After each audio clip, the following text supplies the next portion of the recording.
What if I told you that somewhere in the forgotten archives of medieval Europe lies the record of a weapon so cursed that it turned against every soul who dared wield it?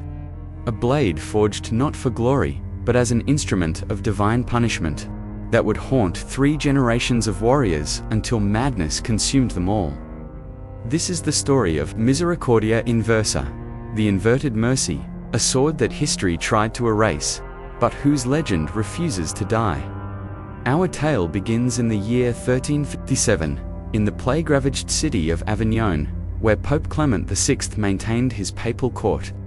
Brother Matthias Ironwright, a Benedictine monk turned blacksmith, had spent 7 years perfecting what he believed would be the holiest weapon ever forged, using steel blessed by 7 different saints, silver melted from consecrated chalices, and his own blood mixed into the quenching water. Matthias created a blade he intended to purify the world of sin, but something went terribly wrong during the consecration ritual. The blade was commissioned by Sir Aldric de Montclair, a knight returning from the Crusades, tormented by the innocent blood he had spilled in the Holy Land. Aldric sought redemption through righteous combat, believing this blessed sword would help him distinguish between the guilty and the pure. What he received instead was a weapon that would drive him to the brink of sanity. On the first day, Aldric drew the sword in battle against a group of brigands terrorizing local villages. Something impossible occurred. As he swung the blade toward the bandit leader's neck, the weapon twisted in his grip, the edge turning flat against his target. Instead of a killing blow, the brigand received only a bruising strike. Confused, but undeterred, Aldric attempted again and again, but with each swing, the sword seemed to develop a will of its own. Refusing to deliver death, the brigands, equally bewildered, fled into the forest. Aldric returned to Brother Matthias, demanding an explanation. The monk examined the blade with growing horror. The silver inlays, once gleaming with holy symbols, had darkened to black. The cross carved into the pommel had inverted itself overnight. Most disturbing of all, Latin words had appeared along the fuller of the blade, etched, as if by an invisible hand, Ego sum misericordia, quam merushi, I am the mercy you deserve.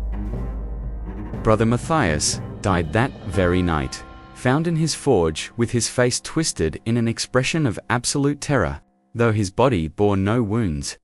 The church declared his death a divine judgment and ordered all his work destroyed, but the sword had already claimed its first victim and vanished with Sir Aldric, who rode into the night, convinced he could break the curse through righteous intent. Over the following months, reports reached the papal court of a mad knight wandering the countryside, challenging every criminal and corrupt official he encountered to combat, only to beat them senseless with the flat of his blade when it refused to cut. Witnesses described Aldric's growing madness as he screamed at his weapon, begging it to grant him the power to cleanse the world of evil. The curse revealed its true nature when Aldric finally encountered genuine evil, a group of heretics torturing a family of pilgrims. As he drew his sword, ready to deliver divine justice, the blade not only refused to harm the heretics, but began to cut into Aldric himself. Every swing he attempted against his enemies carved into his own flesh instead. The heretics watched in horror as the knight systematically mutilated himself, the sword guiding his hand with supernatural precision. Aldric survived that encounter, but emerged fundamentally changed. The sword had taught him a terrible lesson. He was no more righteous than those he sought to judge. His own sins in the Crusades had tainted him beyond redemption. The second generation of the curse began when Aldric's son, Sir Geoffrey de Montclair, inherited the blade. Geoffrey had heard whispers of his father's madness but dismissed them as battlefield trauma. A pragmatic man, he intended to melt down the cursed sword and forge something useful from its metal. But the sword would not be destroyed. Every attempt to break, melt, or damage the weapon failed. Fire could not heat it, hammer blows bounced off harmlessly, and even blessed holy water seemed to make the dark inscriptions glow brighter. Geoffrey, a student of alchemy and natural philosophy, became obsessed with understanding the blade's properties. His experiments revealed the sword's most disturbing characteristic. It could sense the moral weight of its wielder's intentions. The more righteous the cause, the more the blade resisted. When Geoffrey attempted to use it in practice, against straw dummies, imagining noble battles, the sword became impossibly heavy, as if filled with lead. But when dark thoughts crept into his mind, fantasies of revenge against childhood bullies, or lustful desires toward his brother's wife, the blade became light as a feather, eager to be drawn. Geoffrey's wife, Lady Isabel, began documenting her husband's transformation in a secret journal that would later be discovered by church investigators. She wrote of how Geoffrey would spend entire nights in conversation with the sword, which seemed to whisper to him in languages that predated Latin. She described how her once gentle husband began to smile at news of famines and plagues, how his eyes would light up when he heard tales of injustice and suffering. The sword was teaching Geoffrey to embrace darkness, rewarding him with supernatural strength and skill only when his heart harbored evil intent, and Geoffrey, brilliant and curious, began to experiment with just how far into darkness he could descend, while still maintaining the illusion of righteousness. His experiments culminated in the massacre of St. Dymphna's Day, when Geoffrey used the annual festival as cover to systematically murder 7 members of rival noble families, each death appearing to be an accident or act of divine judgment. The sword sang in his hands that night, cutting through armor and bone as if they were silk, finally granting him the power he had always craved. But the weapon's true cruelty was yet to be revealed. Geoffrey awoke the following morning to find his wife and infant daughter dead in their beds, their throats opened by precise cuts that matched his sword's edge perfectly. He had no memory of the killings, but his hands were stained with their blood. The sword lay beside him, its blade clean and gleaming. The dark inscriptions, now readable in the morning light: Mors est misericordia, death is mercy. The final generation of the curse began when Geoffrey's surviving son, Sir Edmund, came of age. Unlike his grandfather and father, Edmund wanted nothing to do with the blade.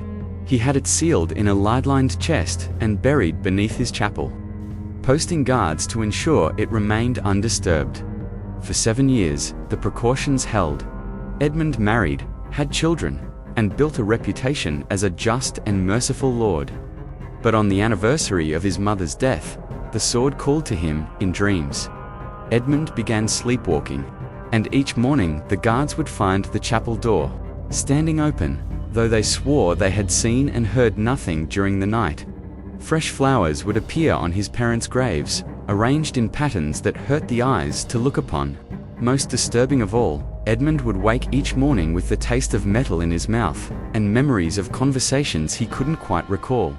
The church's investigation, led by the Inquisitor Cardinal Alessandro Toretti, uncovered the truth through Edmund's own testimony. Under intense questioning, Edmund revealed that the sword had been visiting him nightly in spirit form, teaching him the true history of his family's curse. According to Edmund's account, Brother Matthias had not intended to create a holy weapon at all. The monk had been secretly practicing necromancy, attempting to bind the souls of executed criminals into the blade to create an instrument of perfect evil. But his ritual had gone wrong in an unexpected way. Instead of binding evil souls, he had accidentally trapped the collective guilt and remorse of every person who had ever killed unjustly.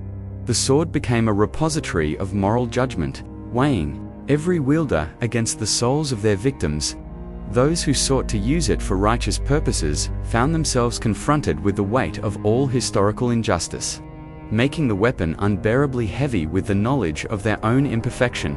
But those who embraced evil found themselves empowered by the accumulated malice of centuries, only to discover too late that the weapon's ultimate purpose was to demonstrate that mercy and cruelty were often indistinguishable. Edmund's confession took a dark turn when he revealed that the sword had shown him visions of the future, of wars fought with weapons that could kill thousands at once, of plagues that would make the Black Death seem merciful, of humans who would develop technologies to inflict suffering on scales that medieval minds could barely comprehend. The sword had been preparing him to be an instrument of preemptive mercy, killing humanity before it could develop these horrors. Cardinal Toretti ordered the weapon exhumed and brought before the papal court for examination. But when the sealed chest was opened, they found only rust stains and a note written in Edmund's hand. "It has gone to find worthier servants in ages yet to come." Edmund was found dead in his cell the following morning, his body unmarked, but his face bearing the same expression of absolute terror that had characterized his grandfather's death. The investigation was declared closed, all records sealed, and the entire de Montclair lineage was erased from official church documents. But here's where the story takes a truly disturbing turn. In 1943, during the Allied bombing of Berlin, excavation crews clearing rubble from a destroyed cathedral uncovered a medieval sword buried beneath the altar. The weapon matched exactly the descriptions from the sealed Vatican files, down to the inverted cross on its pommel and the Latin inscriptions along its blade. German archaeologists who examined it reported the same phenomena described in the church records. The weapon's weight shifted based on the intentions of whoever handled it. The sword disappeared during the chaos of Berlin's fall, but reports suggest it was recovered by Soviet forces and shipped to Moscow for study. Declassified KGB documents from the 1970s reference a weapons research program called Project Misericordia, investigating methods to psychologically condition soldiers using artifacts of historical significance. The program was abruptly terminated after 3 researchers died in circumstances described only as inconsistent with known physics. Today, urban legends persist about a sword that appears in times of great moral crisis, seeking wielders who believe themselves righteous enough to judge others. Some claim it surfaces during terrorist attacks, offering itself to those who would fight evil with violence. Others insist it appears to dictators and demagogues, empowering them just long enough for them to reveal their true nature to the world. Whether you believe these stories or not, the legend of Misericordia Inversa serves as a chilling reminder that sometimes the greatest evil comes from those who are absolutely certain they represent good. Perhaps the sword's true curse was never that it refused to kill, but that it forced its wielders to confront an unbearable truth. In a world where mercy and cruelty wear each other's faces, the most dangerous person is the one who believes they can tell the difference. The next time you hear someone speak with absolute certainty about who deserves to live and who deserves to die, remember the sword that turned in the wielder's hand, and ask yourself, what if they're wrong? Because somewhere out there, if the legends are true, Misericordia Inversa is still waiting for someone righteous enough to wield it, and cruel enough to deserve what it teaches. What if that someone is you?